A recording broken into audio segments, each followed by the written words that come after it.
Perkenalkan, nama saya Salsa Nur Fitriani. Di sini saya akan memaparkan materi tentang konsep dasar sejarah yang di dalamnya kita akan belajar mengenai pengertian sejarah, konsep manusia, ruang dan waktu, serta ruang lingkup sejarah. Di sini saya akan mulai dari pengertian sejarah menurut etimologis. Secara etimologis, sejarah berasal dari bahasa Arab yaitu syajaratun yang berarti pohon.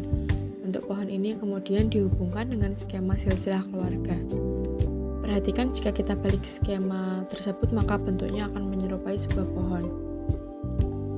Kemudian kata syajaratun ini diserap oleh bahasa Melayu menjadi syajarah. Dan dalam bahasa Indonesia kita menyebutnya dengan kata sejarah.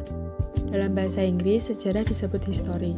Nah, history sendiri berasal dari bahasa Yunani yaitu historia.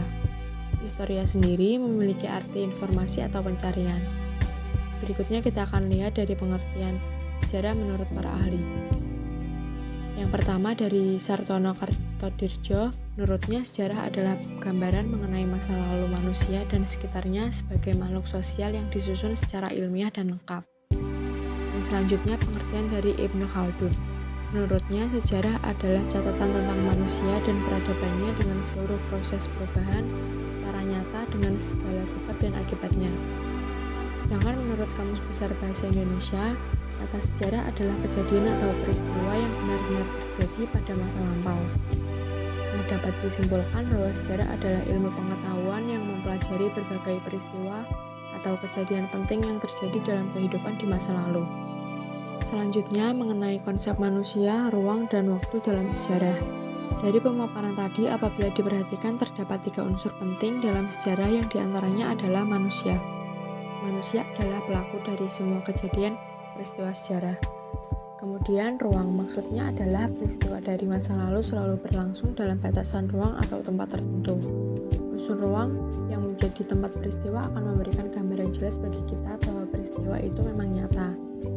Dan yang ketiga adalah waktu. Waktu akan menjadi batasan dalam setiap peristiwa yang telah terjadi. Oleh karena itu, ketiga unsur ini, yakni manusia, ruang, dan waktu tidak akan pernah bisa dilepaskan karena setiap peristiwa sejarah yang dialami manusia pada masa lampau berlangsung dalam ruang dan waktu tertentu. Nah, yang terakhir adalah ruang lingkup sejarah. Ruang lingkup sejarah sendiri ada 4 macam. Yang pertama, sejarah sebagai peristiwa yang dapat diartikan sebagai peristiwa masa lampau manusia yang benar-benar terjadi, sehingga hanya terjadi satu kali saja, yaitu pada saat kejadiannya sedang berlangsung, sehingga tidak mungkin terjadi lagi pada masa-masa selanjutnya. Sebagai contohnya adalah peristiwa proklamasi kemerdekaan. Yang kedua, yaitu sejarah sebagai kisah, dapat diartikan sebagai pengembalian peristiwa masa lampau oleh manusia masa kini melalui berbagai fakta dan penafsiran. Sebagai contoh adalah kisah api di Bukit Menoreh dengan setting sejarah Kerajaan Demak. Yang ketiga yaitu sejarah sebagai ilmu, yang dapat diartikan sebagai susunan pengetahuan tentang cerita mengenai peristiwa yang benar-benar terjadi dalam masyarakat manusia pada masa lampau secara sistematis dan metodis.